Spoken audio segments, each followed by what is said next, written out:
ಮಹಾರಾಷ್ಟ್ರದಿಂದ ಬರುವ ನೆರೆಗೆ 5 ಜಿಲ್ಲೆಗಳಲ್ಲಿ ಜಲಪ್ರಳಯ. ರಾಜ್ಯದಲ್ಲಿ ಮಳೆಯ ಪ್ರಮಾಣ ತಗ್ಗಿದ್ದರೂ ಮಹಾರಾಷ್ಟ್ರದ ಜಲಾಶಯಗಳಿಂದ ಹರಿದು ಬರುತ್ತಿದೆ ನೀರಿನಿಂದ. ಕೃಷ್ಣಾ, ವೇದಗಂಗಾ ಹಾಗೂ ದೂದಗಂಗಾ, ಪಂಚಗಂಗಾ, ಭೀಮಾ ನದಿಗಳ ಅಪಾಯ ಮಟ್ಟ ಮೀರಿ ನೆರೆ ಸೃಷ್ಟಿಸಿವೆ. 5 ಜಿಲ್ಲೆಗಳಲ್ಲಿ ಜಲ ಸಂಕಷ್ಟ ಎದುರಾಗಿದೆ. 61 ಸೇತುವೆಗಳು ಮುಳುಗಡೆ ಆಗಿವೆ.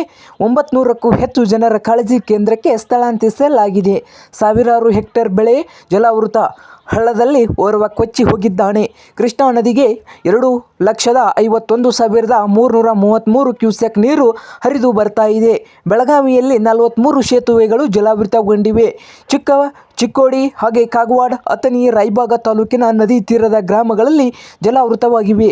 ಈಗಾಗಲೇ ಕೃಷಿ ಜಮೀನುಗಳು ಆವರಿಸಿಕೊಂಡಿದ್ದ ನೀರು ಮನೆಗೆ ನುಗ್ಗಿ ಭೀತಿ ಮೂಡಿಸಿದೆ.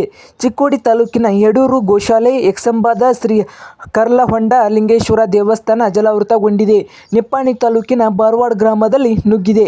ಘಟಪ್ರಭಾ ನದಿಯ ಪ್ರವಾಹ ಸ್ವಲ್ಪ ಮಟ್ಟಿಗೆ ಇಳಿಕೆಯಾಗಿದ್ದು, ಗೋಕಾಕ್ ಮತ್ತು ಮೂಡಲಗಿ ತಾಲೂಕಿನ ಜನ ನಿಟ್ಟುಸಿರು ಬಿಟ್ಟಿದ್ದಾರೆ.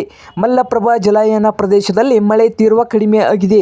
ಬಾಗಲಕೋಟೆ ಜಿಲ್ಲೆಯ ಹಿಪ್ಪರಗಿ ಜಲಾಶಯದಿಂದ 2,25,950 ಕ್ಯೂಸೆಕ್ ನೀರು ಆಲಮಟ್ಟಿ ಜಲಾಶಯಕ್ಕೆ ಬಿಡಲಾಗುತ್ತಿದೆ.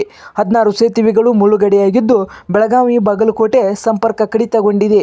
ಮಹಾಲಿಂಗಪುರ ಸಮೀಪದ ಚೌಡೇಶ್ವರ ಗ್ರಾಮದ ಲಕ್ಷ್ಮೀ ದೇಗುಲ ಕೂಡ ಮುಳುಗಡೆ ಆಗಿದ್ದು, ತೇರದಾಳ ತಾಲೂಕಿನ ತಮ್ಮದಡ್ಡಿ ಹಾಗೆ ಹಳ್ಳಂಗಳಿ ಗ್ರಾಮಗಳಲ್ಲಿ ನೀರು ನುಗ್ಗಿದೆ. ಗ್ರಾಮಸ್ಥರನ್ನು ಕಾಳಜಿ ಕೇಂದ್ರಕ್ಕೆ ಸ್ಥಳಾಂತರಿಸಲಾಗಿದೆ. ನಾರಾಯಣಪುರ ಜಲಾಶಯದಿಂದ 2.61 ಲಕ್ಷ ಕ್ಯೂಸೆಕ್ ನೀರು ಹೊರಬಿಟ್ಟಿದ್ದರಿಂದ ಲಿಂಗಸೂರು ತಾಲೂಕಿನ ಶಿರಹಳ್ಳಿ ಸೇತುವೆ ಮುಳುಗಡೆ ಆಗಿದೆ.